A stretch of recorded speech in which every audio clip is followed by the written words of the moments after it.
Good morning, cats and kittens, as that crazy lady on Tiger King would say, or as Mr. Glue would prefer, good morning, Ada Bulldogs.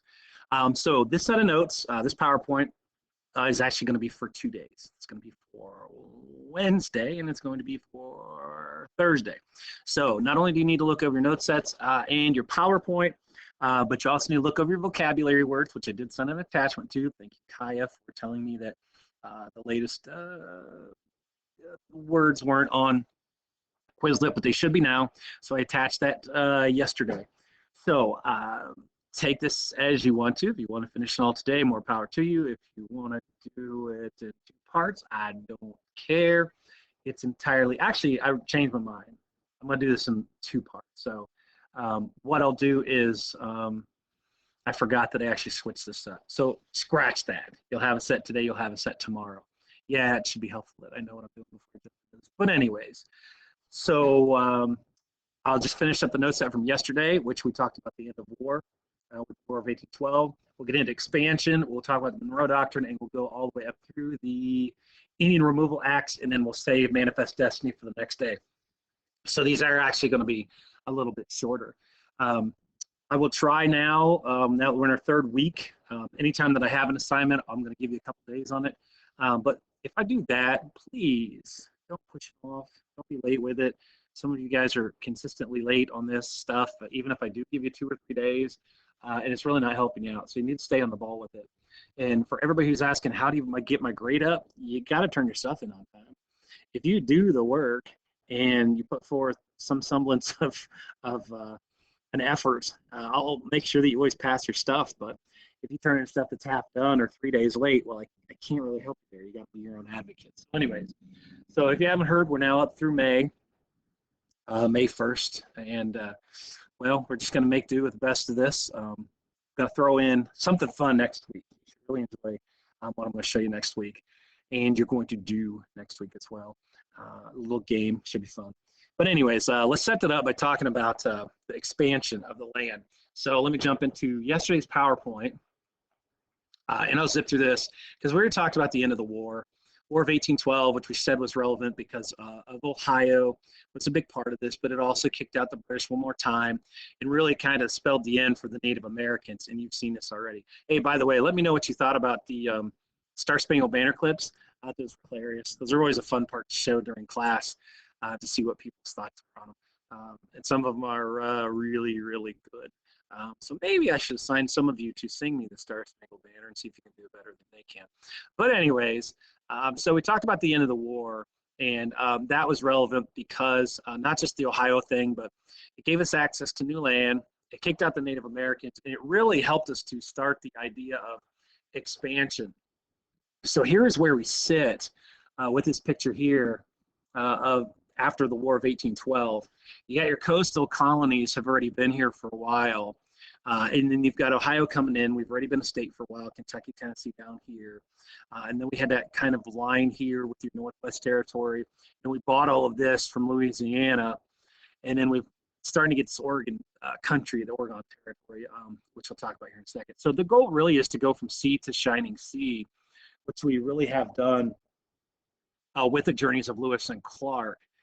And we're going to expand down into this area, which we haven't claimed yet, and even Florida, which is in the hands of the Spanish too. So that's the goal, is to really get the whole continental United States going at some point, minus this top part up here, which is, as we know it, America's hat, called Canada. So first of all, this is right after the War of 1812, so it's really going to be a bang thing, that we have one thing right after another, maybe not in terms of like one in 1819, one in 1820, 21, but in terms of U.S. history, it's coming pretty quickly. So the first one is called the Adams-Onis Treaty of 1819, and named Adams because you have this guy here named John Adams. There you go, right there. So John Adams, who has decides that it's going to be good for us to purchase Florida from the Spanish. So it would be Florida on the left, not Florida on the right, for the rapper fans here. But anyways, we purchased Florida from the Spanish, which is important because we're scrolling back here. That now locks down all of this here of La Florida, as the Spanish originally called it. And that gives us really everything up through close to the Rockies, from east to north, that's terrible. From north to south, my goodness, it's been a long break. But going along Texas, which we'll get here in a little bit. But that gives us all this area here because of this treaty. And it settles that land issue there that we have, because no one really wants to have another country kind of lingering around when you're trying to expand and get things done. So it gets the Spanish out of Florida, and it gives us a good little border between us and the other Spanish lands, once again, up here. So we've got a good little border. This is us, this is them, and soon we're going to have it all. Yes, have it all. So under James Monroe, though, John Quincy Adams is actually the Secretary of State. And remember, Secretary of State handles issues with foreign countries, much like Thomas Jefferson did with the French, which ended up getting us the Louisiana Purchase in 1830.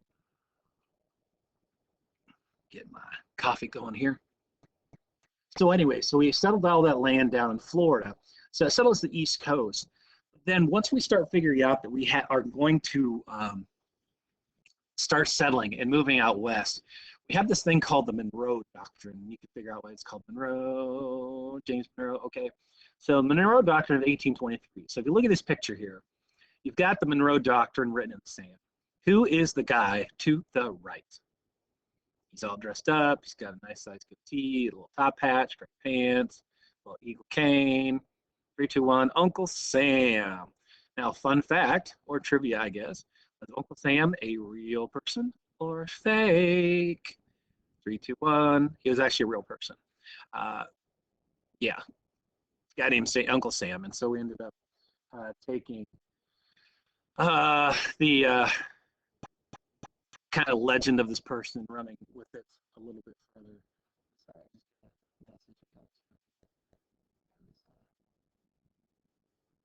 Oh no. Oh boy. Okay, so to the left, on the other side, who do you think those are? Anybody? Anybody? To the right, the big guy there would be English, and to the right, right there in the middle, is the Spanish with their awesome mustachios going straight up. So the Monroe Doctrine is exactly this. It's what he's called a writing in the sand, or drawing a line in the sand. Have you ever heard that phrase before? So drawing a line in the sand means that you are making a point, and it can be hypothetical or not, it can be real, whatever. But you're drawing a line, and that no one should cross that line. If they cross that line, it means war. It means that we're going to fight. So Uncle Sam is basically telling these two countries, don't cross this line. Now, let's talk about what line that is that they should not cross. So this is what it is. So James Monroe ends up telling Congress, our legislative branch, that the U.S. would not allow European nations to create American colonies, that should be colonies in the Americas, or to interfere with Latin America. So if you look at the image down below, this is what it's saying. It's saying hands off to any European country not to come over to our land, whether it's the land to the west that we are going to settle or down into South America, which would be Latin America. He's saying, don't bother, don't come. If you are going to do that, then it would be considered an act of war. As Bugs Bunny says down there, this means war. So what this does is it's an idea to keep Britain and other places from coming into Mexico and South and Central America. In other words, protect what is ours. Now, this concept goes for a while, because if you can see, the date is 1823. Anybody tell me who this guy is up here? Anybody? Anybody? Old Rough and Ready. That's Teddy Roosevelt right there, the Rough Riders. So this goes into your 1900s as well, that we hold this up to tell Europe to stay out. Don't try to colonize our places, because we're going to do that ourselves. So basically, butt out what is our stuff. So we're going to protect what is ours. So that's Monroe Doctrine. So it's just more of a concept, a warning, a consequence, if you would. And, you know, just to make sure that nobody else is coming in to what is ours. So there's your note set there. And let's bounce to the next one. We're not going to do the whole one. We're only going to do partial. So if we go to the next one, getting out of here. Trying to move this. People keep texting me. All right. Indian removal. So here's where we're going. Again, we're only doing the partial one with this. So now we're what's called the Indian Removal Act of 1830. And things are going to get progressively worse for the Native Americans as I'm trying to get this loaded up. All right. So we've dealt with the Spanish, we've dealt with the English. We're telling them, butt out, stay out of what's ours. And so now we have to deal with the Native Americans. And, you know, when you have an issue like this, you can handle it in a couple ways. You can handle it peaceably, you can compromise, you can, you know, wheel and deal and try to make sure both sides are happy, or you can do what we tended to do with the Native Americans and just really take what we wanted and give them not a whole lot. So that's why I put this image up here, is an image of a Native American, and I don't remember who this one was, but it says, man belongs to the earth, earth does not belong to the man. So for the most part, the Native Americans didn't really have a concept of land ownership. They thought that the Great Spirit, which they often call Bonito, gave the land to everybody to share, including the whites and the Native Americans themselves. So the concept of land ownership and property ownership was very alien to them. They really didn't have that now they had territories, you know, certain tribes would go on certain land and not, but not really like ownership of the land itself. So this becomes problematic when the Europeans come over and become the Americans, because we obviously have that idea of property. So this comes into effect by President Andrew Jackson. Very controversial later on. At the time of the U.S., you mostly had a negative view towards Native Americans and Indians. So a lot of people weren't taken back by this. They were kind of behind this. Later, you know, when you look back at things, hindsight is always 20/20. We realized that this was probably not the best thing to do in accordance with our own laws. And the fact that the United States is supposed to be have a background of Christianity to it, and that we just did not treat them well. So Andrew Jackson signs this into law, this Indian Removal Act. And it's exactly what it sounds like. It's the idea that we are going to remove Native Americans from land. So it gave Andrew Jackson the right to negotiate with your southern Indian tribes for their removal west of the Mississippi River. So if you look at this picture down below, my little thing away. There we go. So here are your southern tribes: Seminole, Florida State Seminoles, if you're familiar with that, the Cherokee, the Creek, the Chickasaw, and the Choctaw. These are all your southern Indian tribes. And so the idea is that we're going to take all these tribes here and push them to the west of the Mississippi River, which is right over here. And we're going to push them, you know, into land that we don't want ourselves so much. Now, of course, looking at the future, we're going to want that land. So you know what the story's going to be. We're just going to keep pushing them, pushing them, pushing them. So here, this is the land that we just gained by the Spanish, who really didn't settle much in here except on the outskirts. Like if you've ever heard St. Augustine before, there were some Spanish forts there, but the Seminole had settled in this land. So this is what it is that we're pushing all of these Native Americans to the west past the Mississippi River. And it was supposed to be originally a voluntary removal, but the Indians end up getting pressured. Now, voluntary means that they're just going to do it themselves, but put yourselves in their shoes. They've been there for literally centuries. Their family has always been there. Their lifestyle is there. Their culture is there. And now these Americans are saying, well, we bought the land from the Spanish, and now it's ours, and you can't be there. So the Native Americans do get pressured out. So what you see in this picture here is what happened in these removal acts. Is the Indians were forced off of their land, given wagons, given horses, and told, get out of here, move out to the west.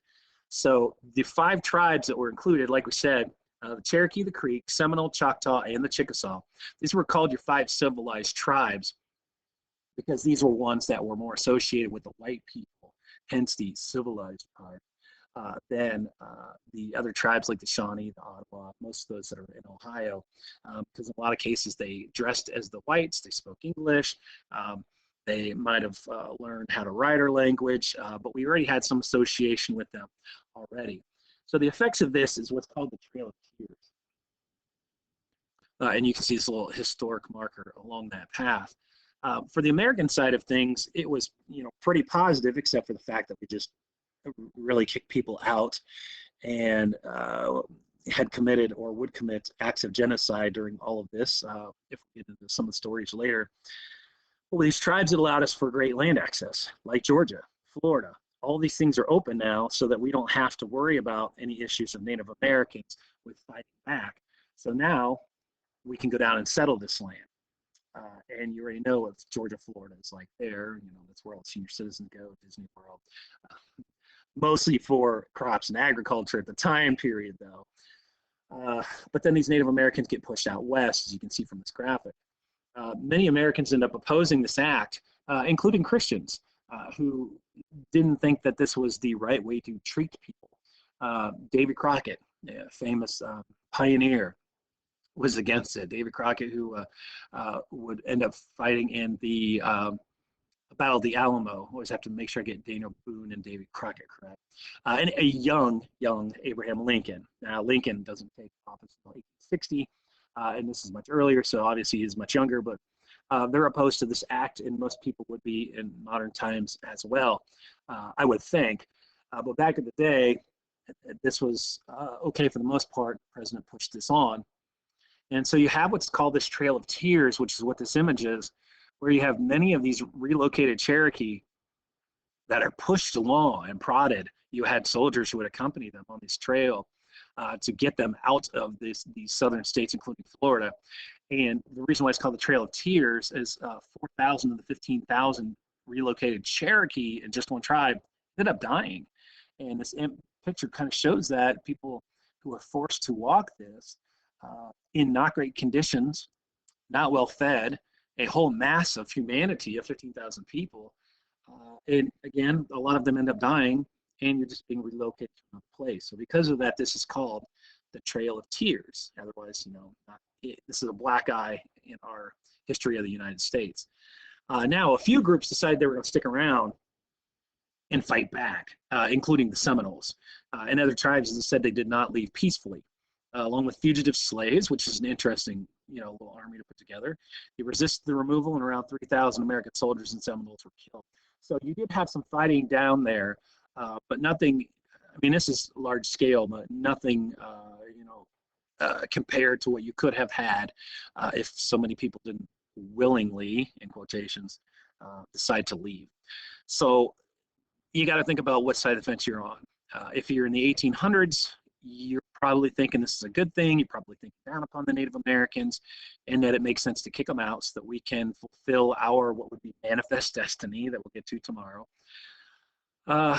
Or do we treat them with respect and humanity? I think in 2020 we would kind of look at the latter of the two, and hopefully think of the humanity and see if we can come to some kind of a compromise rather than forcing them out. So anyways, there's the positive is that we did expand. The negative is that at what cost? And it was the cost of humanity in the form of a lot of Native Americans dying. So I leave you with this. This is what tomorrow's going to be, is we're going to go from sea to shining sea and talk about a few more purchases and deals that we had in order to expand the United States. But I want you to think about what this picture is going to be. What is this all about? Some lady floating around in the air and all these people going out west, and try and look at what the imagery is of this, and we'll actually start with this tomorrow. So there you go, 20 minutes, under 20 minutes. Hopefully you're having a good day. Try to keep up on your work, and try and do something positive today for somebody. Hope you're doing well. If you have any questions, make sure you drop me a note. If you're just bored, drop me a note too, and we'll do a coffee with Mr. Steyer here sometimes. So peace out.